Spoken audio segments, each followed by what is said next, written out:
Welcome to the deep dive. Today we're tackling a really fascinating topic, one that definitely sparks a lot of conversation. Oh, yeah. What do we got? Christian views on the end times, the second coming of Jesus, biblical prophecy about the future, all that. Eschatology. Yeah. Right. That's a big one. Lots of different takes on it. Exactly. And that's what we want to do, kind of unpack four of the main perspectives you hear about. We're aiming to get a handle on the core arguments, understand where they agree, and, well, where they really diverge. Yeah, and it's interesting because despite the differences, there is common ground, right? Pretty much all Christians agree Jesus is coming back Mm-hmm. and that believers need to be ready. Jesus himself, in Matthew 24, verse 36, says, no one knows about that day or hour. Right. The timing is a mystery. Exactly. And just before that, Matthew 24, verses 12 and 13 talk about endurance, staying faithful. So the fact of his return, the call to be ready, that's pretty central across the board. It's the how and when that get debated. Okay, so let's get into those debates. We're going to look at four main views today: dispensational premillennialism, historical premillennialism, amillennialism, and postmillennialism. Quite a mouthful, some of those. Yeah, they can be. So let's start with maybe the one folks might have heard the most about, perhaps. Dispensational premillennialism. If you've encountered the Left Behind series, this is basically the framework behind it, isn't it? That's right, yeah. It's definitely had a big cultural impact. Yeah. The core idea here is that Jesus returns after a specific 7-year period of intense trouble on earth, the tribulation. Okay, after the tribulation. Yes, and then he establishes a literal 1,000-year kingdom, a reign right here on earth. That's the millennium. The thousand-year reign. hmm And a really crucial point in this view is the distinction they make between the rapture and the second coming. They see those as two separate events. Okay, hang on. So the rapture, that's when Christians are, like, taken up. How does dispensationalism time that relative to the seven-year tribulation? Good question. Most dispensationalists believe in what's called a pre-tribulation rapture. So Christians are caught up to meet Christ before that 7-year period even starts. Ah, so they escape the tribulation. That's the dominant view, yes. Some hold to a mid-tribulation view happening halfway through, but the main idea is the rapture gets believers out before the worst of it. The second coming, then, is later. That's Christ's physical return with his saints after the tribulation to set up the kingdom. Got it. So what's driving this interpretation? What are the key theological ideas behind it? Well, there are a couple of major things. First, there's a really strong emphasis on interpreting biblical prophecy, especially the book of Revelation, quite literally whenever possible. Okay, literal interpretation. And second, and this is huge for dispensationalism, is a sharp distinction between God's plan for the nation of Israel and his plan for the church. They're seen as distinct groups with distinct destinies, in a sense. How does that play out? They believe God made unconditional promises to Abraham about land, Genesis 15, verse 18, and that these promises must be fulfilled literally for the nation of Israel in the future. So the modern state of Israel is significant for them. Very much so. Its founding in 1948 is often seen as a key prophetic fulfillment, a sign that God is moving to fulfill those land promises. When they read Israel in Revelation, they generally understand it as referring to the literal ethnic nation of Israel. Which leads back to that literal seven-year tribulation and the literal thousand-year reign, where Israel plays a specific role. Precisely. They'd point to scriptures like 1 Thessalonians 5.9, God did not appoint us to suffer wrath, as evidence for being raptured before the tribulation wrath. Okay. And Revelation 3.10, the promise to keep the church from the hour of trial. That Genesis 15 covenant with Abraham is absolutely foundational too. They might also point out that the church seems kind of absent in Revelation chapters 4 through 19, suggesting it's in heaven during that tribulation period on earth. Interesting. And historically, where did this view come from? Is it an ancient perspective? Actually, no, not really in its developed form. Dispensational premillennialism as a system largely emerged in the 1800s. Figures associated with the Plymouth Brethren, like J. Nelson Darby, were key. Darby. Yeah. And then it really spread widely through things like the Scofield Reference Bible in the early 20th century, and more recently through writers like Tim LaHaye of Left Behind fame and preachers like John MacArthur. It's still very popular in many evangelical circles today. Okay, that's dispensational premillennialism. Let's switch gears to historical premillennialism. It's also premillennial, so Christ returns before the millennium. But how is it different? Right. It shares the belief in a future, literal 1,000-year reign of Christ on earth after he returns. So Christ comes back before that millennium starts, hence premillennial. Okay. But here's a major difference. Historical premillennialists believe Christians will remain on Earth and go through the Great Tribulation period. Ah, so no pre-trib escape hatch in this view. Exactly. They see the tribulation not as something the church avoids, but as a time of intense testing, persecution, maybe even refinement for the church before Christ returns. And the rapture and second coming, still separate events. No, that's another key difference. They generally see the second coming of Christ and the rapture as happening together, essentially as one single event. It occurs after the tribulation, but before the millennium begins. So Christ returns visibly, believers meet him in the air, and then what? Descend with him. Pretty much, yes. They'd interpret 1 Thessalonians 4, the bit about being caught up, as happening concurrently with his visible return to earth, described elsewhere. Okay. And what about Israel and the church? Dispensationalism made a sharp distinction there. This is another significant point of divergence. Historical premillennialists generally don't hold that sharp distinction. They tend to teach that the church is, in a sense, the continuation or the fulfillment of God's covenant people, sometimes called the true Israel or spiritual Israel. So the promises made to Israel are fulfilled in the church. Broadly speaking, yes, or through Christ, in whom both Jews and Gentiles find their place. They argue that God's promises, even to Abraham, were ultimately about faith, extending to all who share Abraham's faith. What scriptures do they use for that? They often point to New Testament passages like Romans 9, verses 6 to 8, where Paul distinguishes between descendants according to the flesh and the children of the promise. Right. And Galatians 6.16, which mentions the Israel of God, often interpreted as the church. So when they read Israel in Revelation, they're more likely to see it symbolically, representing the faithful people of God, the church. Okay, so how do they handle those scriptures dispensationalists use for a pre-trib rapture, like 1 Thessalonians 5.9, about not being appointed to wrath? They'd usually interpret wrath there as God's final eternal judgment, not necessarily escaping earthly tribulation. They'd argue that the Bible does speak of believers enduring hardship. Well, they might point to 2 Thessalonians 2, which seems to say the man of lawlessness, the Antichrist, has to be revealed before the day of the Lord, implying the church is still there. Okay. Or Revelation 13.7, which explicitly says the beast is given power to make war against the saints and to conquer them. And maybe Revelation 2.22-33, where tribulation seems linked to refining believers.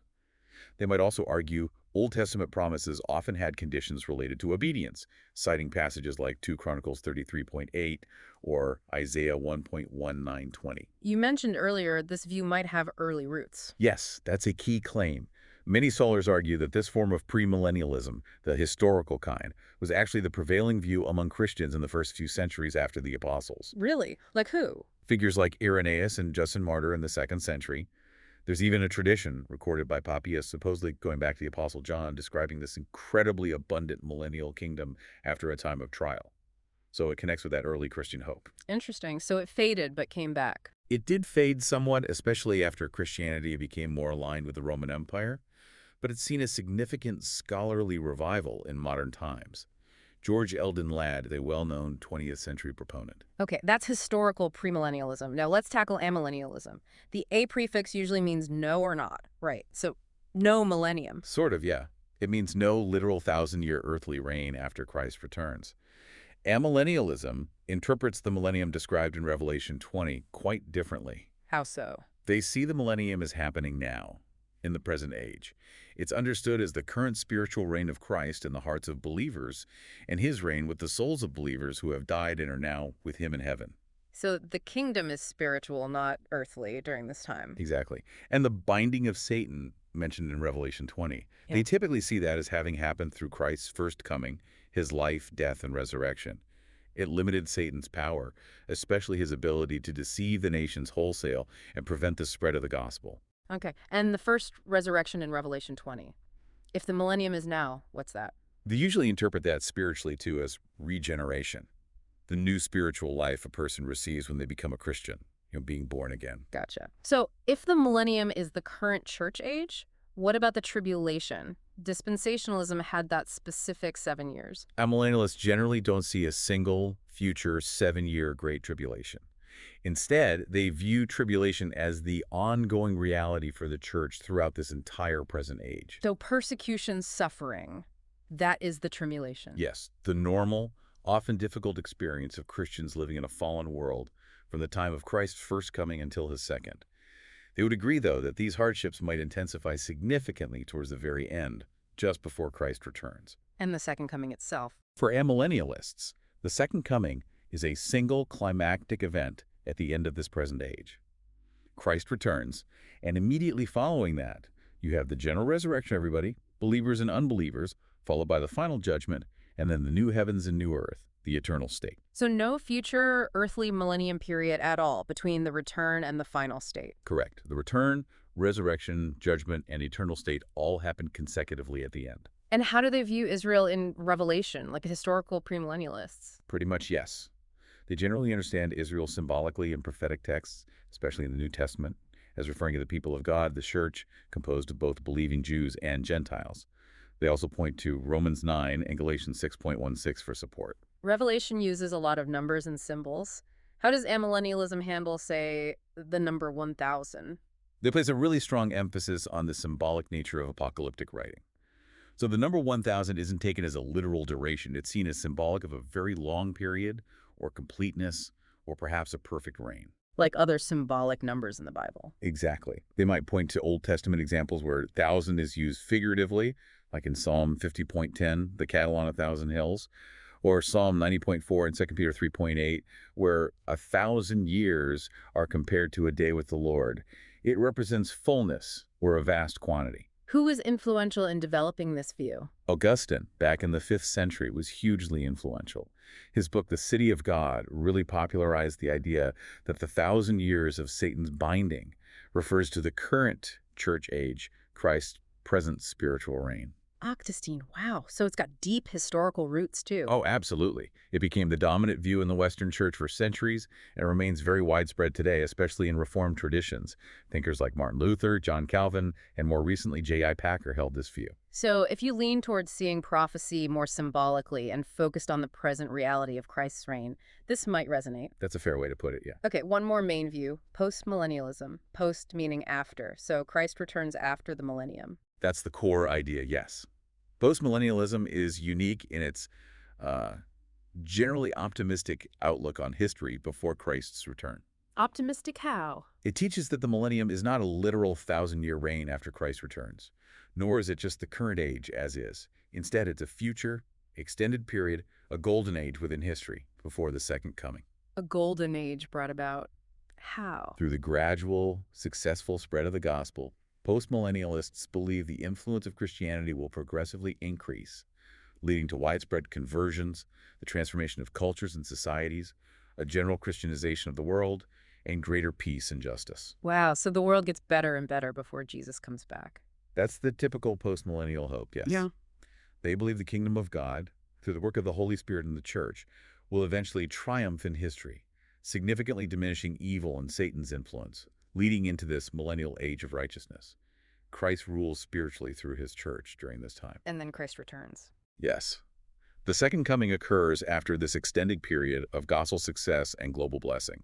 And similar to amillennialism, the second coming, final conflict, maybe a brief rebellion of evil, general resurrection and final judgment are seen as happening together at the close of this millennial age.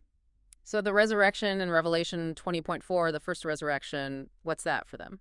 Like amillennialists, they often interpret that spiritually as regeneration, or sometimes as the ongoing spiritual quickening of souls as the gospel spreads during this advancing kingdom age. What about the tribulation in this view? Does the world just keep getting better, or is there still hardship? Views can differ a bit. Some might see major tribulations as past events, like the fall of Jerusalem. Others acknowledge ongoing struggles but believe the overall trend is towards gospel victory. The focus isn't on a future great tribulation in the same way as premillennial views.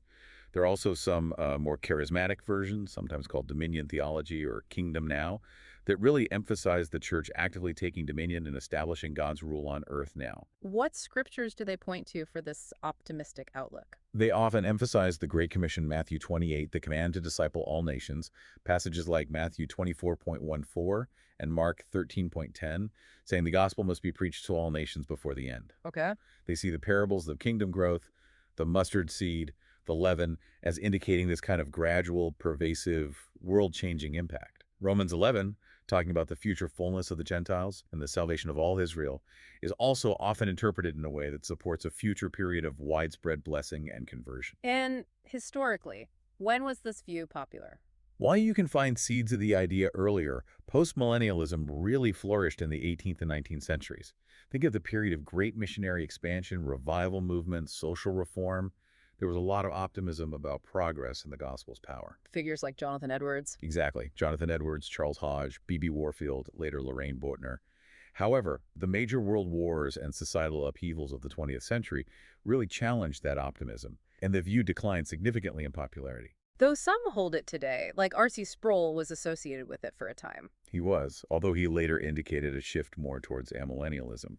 But yes, it still has adherents who hold that confident hope in the gospel's power to transform the world before Christ's return. Wow. Okay, four very distinct frameworks. Dispensational premillennialism, historical premillennialism, amillennialism, and postmillennialism. It really highlights how complex interpreting these prophecies can be. It absolutely does. Yeah. And we've really just scratched the surface of the nuances within each view. Yeah. There are variations within dispensationalism about the rapture timing, debates within amillennialism about certain details. Right, and we didn't even dive deep into some of the related terms people hear, like preterism, which sees some prophecies fulfilled in the past. Or the different interpretations of figures like the Antichrist or symbols like 6666 or places like Babylon and Armageddon. Each view interacts with those elements differently. It's a lot. But the key takeaway seems to be that while sincere Christians, reading the same Bible, arrive at different conclusions about the specifics of the end times. They generally share that core hope, the belief that Jesus is returning, that history is heading somewhere purposeful under God's control, and the call to live faithfully and expectantly. And like you said right at the start, quoting Jesus, nobody knows the day or the hour. Exactly. Matthew 24.36. That's the constant reminder. Focus on readiness, not on date setting. So maybe a final thought for you listening in, considering these different ways of looking at the future, what aspects of Jesus' teachings about his return and the kingdom really stand out to you? And how might understanding these different perspectives, even if you don't fully land on one, shape how you live out your faith right now? That's a great question to ponder. It's definitely a topic that pushes you back to the scriptures and to thinking about what our ultimate hope rests on. Indeed. Well, thank you for joining us on this deep dive into a complex and, let's be honest, pretty fascinating area of theology. My pleasure. It's always good to explore these things. Thanks for listening. Until our next deep dive.